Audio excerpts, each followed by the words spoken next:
Yo, welcome back to the new Parenthood Survival Tips series for men, week number 3. It's your boy Scott. I'm back at it again. This time, guys, I wanted to change the subject a little bit. I know for the last few videos we've been talking about the experience of being a new father and what the do's and don'ts are. In this video today, we're going to be talking more about the relationship and hormonal changes that your significant other is going to go through. If you're a man, you guys know that most of the time we are pretty chill. As a man, I'm really not getting that bothered by anything. I'm able to lock in, not get overwhelmed, not particularly emotional. One big difference you're going to notice is that as a man, for the most part, yes, you're going to be tired, you're going to be drained, but you're probably not going to be super emotional unless you're just an emotional guy. Lack of sleep is one thing that will affect both of you. But the big difference is that in the female, in your significant other, you're going to see hormonal changes. Hormonal changes. You know, we all have heard people talk about the hormonal changes and blah, blah, blah, blah. And I hope this is not one of those videos where it's another blah, blah, blah, blah. Yeah, they're going to be different. But you will see a lot of changes. The first thing you'll notice is that you are no longer the center of attention. All attention will be focused on the new child, newborn, is what I've noticed. I mean, this is not something new. I'm acting like I'm discovering America here, but I think this is something we all know. We've all heard it said a million times, but it won't hit you until it really hits you, right? My girlfriend, pretty calm person for the most part. Sometimes she crashes out, I'm not gonna lie. But for the most part, she's pretty calm. But even I noticed the hormonal changes. She seems to be a little bit more grumpy, a little bit easier to irritate. And I'm not gonna lie, I'm a very irritating person, guys. Very quote unquote annoying. So I have to try my best not to be a burden, a thorn on her side. But I've noticed that even things that didn't bother her before, like, for example, we have cats, right? We have 2 cats. One cat is chill. The other cat is asshole, but she's okay as well, right? And even I've noticed that after the birth of our child, she's very easy to get irritated with our cats. Cats, the time of the cat, as I've said a million times to the cats, is over. The time of the newborn has come. Cats aren't getting no attention. Them cats ain't getting no love. The cats are confused. The cats are aimlessly wandering the house, looking around, trying to find validation. They ain't finding shit. And I've seen my girlfriend lose her calm with the cats, yell at them, chase them away. And it just shows me that, you know, that I can't, as a man, when you see your significant other going through these hormonal changes, you can't take it personal, because I'm starting to understand the female mind, the female physique. And I think that for the most part, women just don't have control over their emotions as much as men do, right? Now, I hear people always say that women are more emotional. I don't think that's a true statement. I think that we're both emotional in our own sense, and they're different emotions, right? The problem is the emotions that women seem to excel in are the ones that most men, I think, find problematic. Mainly being hysteria. You know, men aren't hysterical, right? They can be angry. That's an emotion that men will portray. Anger, violent,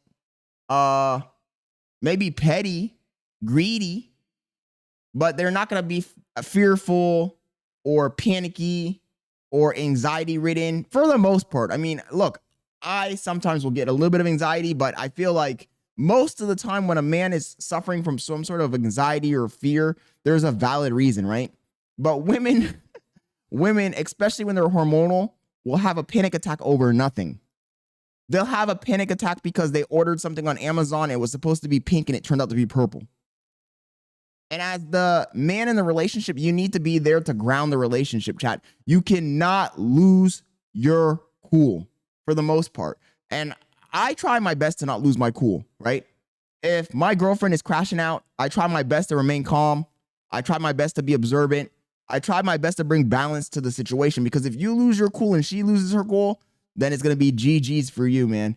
And I think this is where a lot of people's relationships fail, right? They both lose their cool. They both lose their cool. They both lose their patience. They both start to feel, what is the word? Offended. Offended might not be the word I'm looking for. I think it's more like they feel like something is owed to them. They both feel like, oh, I'm doing this and I'm doing that, and this person's not doing that much. They feel entitled to something, right? And if you start to let those feelings encroach on your perspective, then I think that it is a recipe for disaster, because you're already dealing with somebody who's hyper emotional, and you both can't be hyper emotional, right? You both can't be hyper emotional. She's going to be hyper focused on the child, and you need to, give them some space, let them do their thing. Try to, at your best, explain how you feel, but not be judgmental while explaining. And I'm a very judgmental guy, guys. I'm a very judgmental guy. So when I explain stuff to her, I'm pretty sure I come off as a fucking asshole. I mean, I've been told multiple times that I've been coming off as an asshole sometimes. And I don't blame her, right? Even right now, I'm making this video. I was hoping that she'd be asleep when I make this video. But as soon as I hit record, she woke up. So now she's going to hear everything I'm saying. She's probably over here listening to what I'm saying, thinking like, what the fuck is this asshole saying to these people on the internet about me? I'm cooked, guys. Mama! But I have to make the video for my boys, man. I need to make, if you're a new father, this video is for you, because I feel like, at least for me, a lot of the things that I've experienced in this journey of parenthood is stuff that, yes, I've seen in movies, exaggerated, TV shows perhaps, but I really never got that one-to-one with another father telling me like, yo, hey, here are the warning signs, bro. Or don't do this, don't do that, or do this or do that. And I think that really, to be honest, in our society, there's a disservice to men, because everything is super focused on the females. Nothing is focused on the male perspective, right? So I'm here to give you guys the male perspective, man. I'm here to give you guys the male perspective. And when you're dealing with another human being that has their own set of emotions, their own internal monologue, you need to be prepared. You need to know what to do, bro, because you're walking through a grenade minefield, right? And if you say the wrong thing, if you do the wrong thing, you might just explode. You might just step full force on a grenade, on a mine. So I'm here to save you that hardship, right? I'm here to save you that time and avoid those pitfalls that a lot of men probably fall into, right? Look, I think that for the most part, at least in my personal relationship, for the most part, me and my girlfriend, we almost never fight. We have skirmishes sometimes, right? A little banter, but really never had any real fights up until now, right? Even now, I mean, honestly, now we haven't had any fights either, but I see the potential of a fight occurring if I am unable to have enough empathy and realize that this other person obviously has their body being filled with all kinds of hormones, and it's my job to keep the calm. It's my job to not be a burden. It's my job to help out where I can. Now, the thing is, I feel like a lot of the times females also don't put themselves in the male perspective, in the sense that they don't realize that as a man, my priorities, my prerogative is different from yours. The things that bring you joy perhaps don't bring me joy. The things that will make me emotional perhaps won't make you emotional. The things that you're good at, I'm probably not going to be good at. And also, you got to also, as a female, if you're a female watching this, you got to remember that the male mind is very reductionary, right? There is no emotional baggage tied to events or activities. It's basically just very, for the most part, if you're a healthy, mentally healthy male, it's probably pretty rational, pretty logical, pretty step A leads to step B, leads to step C, leads to result D. And I think that a lot of the times females don't realize this, right? Perfect example. Bailey and I have a crib, or a jumper. I don't know what it's called. See, this is the thing as a man. I don't even know what it's called. The thing that the baby gets put into, a playpen, I guess is what it would be called, right? We have one of those.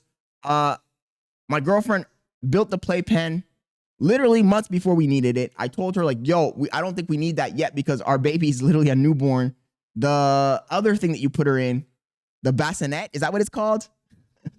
The bassinet is as big as a fucking playpen would be if she was 3 or 4 months old. So we don't need to build both things, right? But I get that from a female perspective, from an emotional perspective, they get joy out of putting together all the things and playing with the little toys and stuff. So she builds the thing, right? But then Christmas comes along, so we need to put up our Christmas tree, which we have not done yet, but we plan on doing. I don't know. I would like to do it in a video. I don't think that she wants to do it in a video, so we'll see what happens. But my point is, we needed to put up the Christmas tree, so we needed to take apart the playpen. And I was observing her take apart the playpen. She got extremely frustrated doing so. And as a man, it's easy to lose your cool, go crazy, and start yelling as well. But no, I sat back. I was rational, and I said, you know what? What can I do to de-escalate this situation? And, you know, bring everything back down to a baseline. And that's your goal, bro. That's your responsibility. Your responsibility is to be the mitigating factor that brings everything back down to the baseline. You cannot let things escalate. You cannot let the pressure build up. You need to be able to maintain the calm and bring things back to a stable point. So I said, you know what? Stop what you're doing. You go do whatever females are supposed to do. I don't know what that is, but go do it. go pick flowers or something. I'll take this playpen apart, right?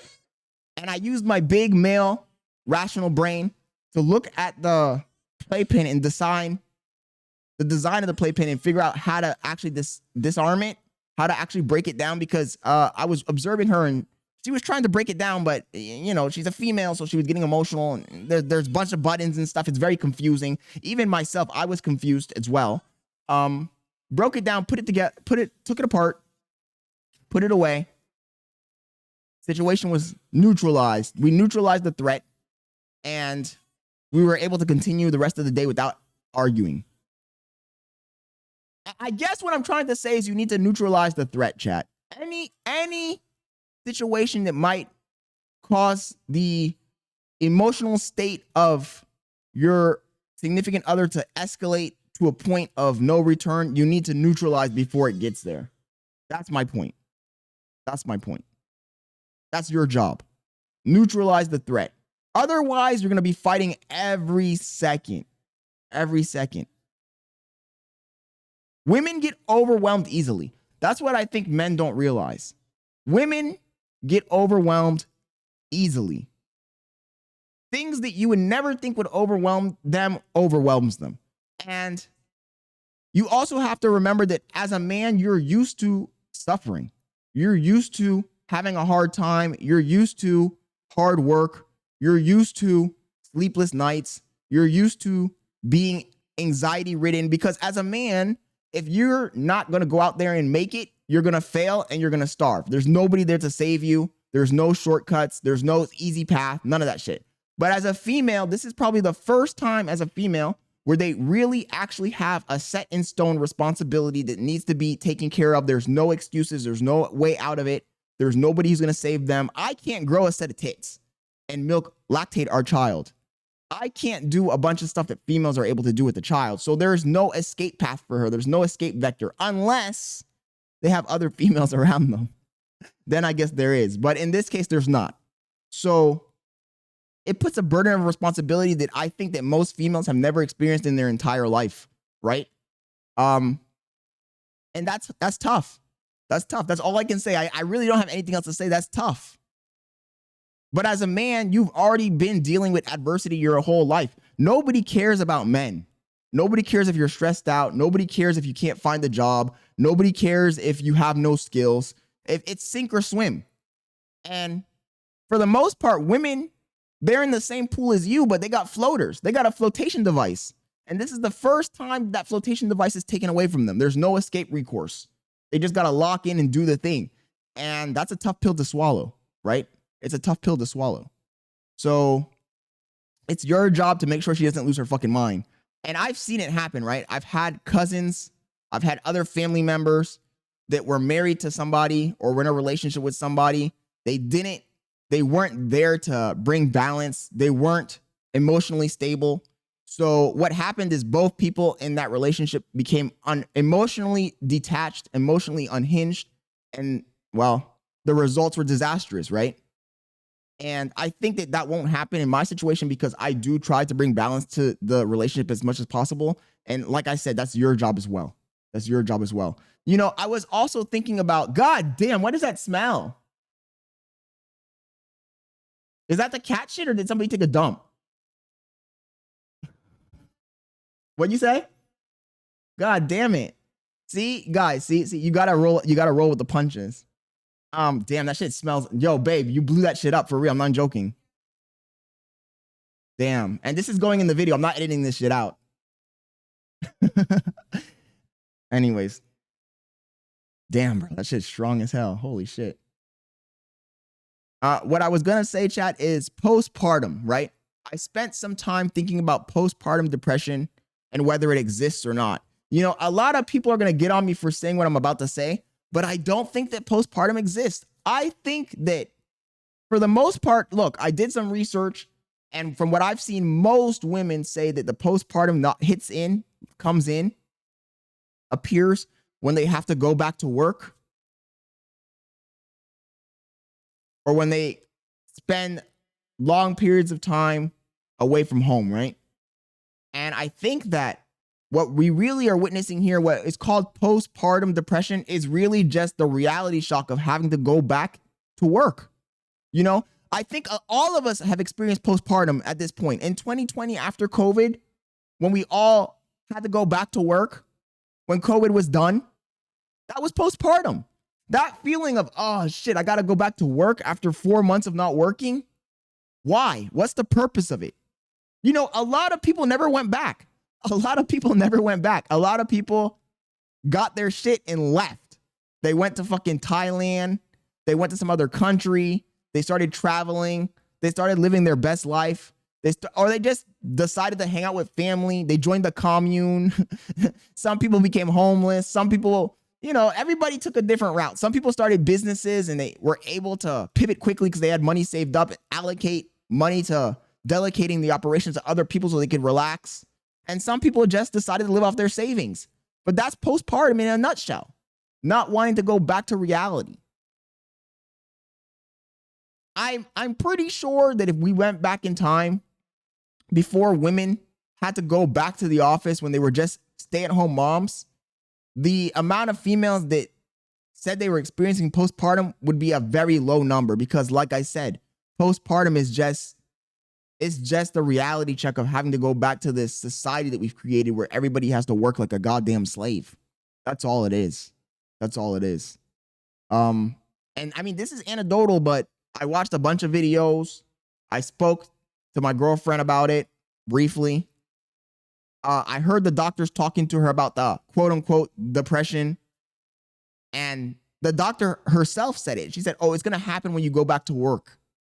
So that just tells me that it comes down to the work. Do they want to work or do they not want to work? And under those circumstances, I hate to sound insensitive, but I'm going to say that I went through postpartum. When COVID was over and they said, y'all got to go back to work. But I might be crazy, so you let me know in the comments, man. You guys let me know in the comments. This video is a little bit long-winded. I hope I landed the plane in this video. I hope I didn't waffle too much. The takeaway of this video, guys, should be that your significant other, female, is going to be going through hormonal changes. It's your responsibility to bring the temperature down, make sure that she doesn't crash and burn.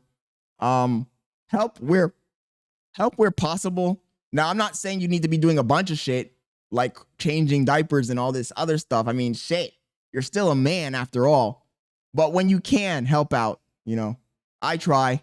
I suck at it, but I try. And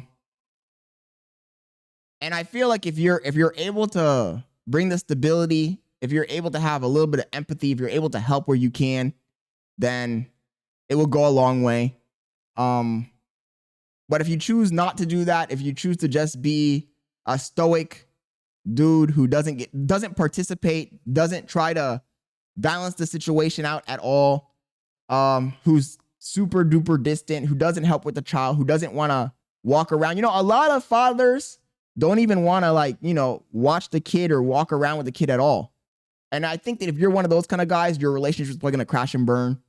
Or if you're an extremely emotional guy who's always crying and being hysterical as well, then it's not going to be a good look, right? And the situations that I seen in real life play out, it was because the man was hysterical too. So if the man is hysterical and the female's hysterical, then you're going to have a rough time. You need to find some balance. You need to be the balancing factor. So anyways, just wanted to get that off my chest. This is week number 3 of parental guidance, of the parental survival tips for men series.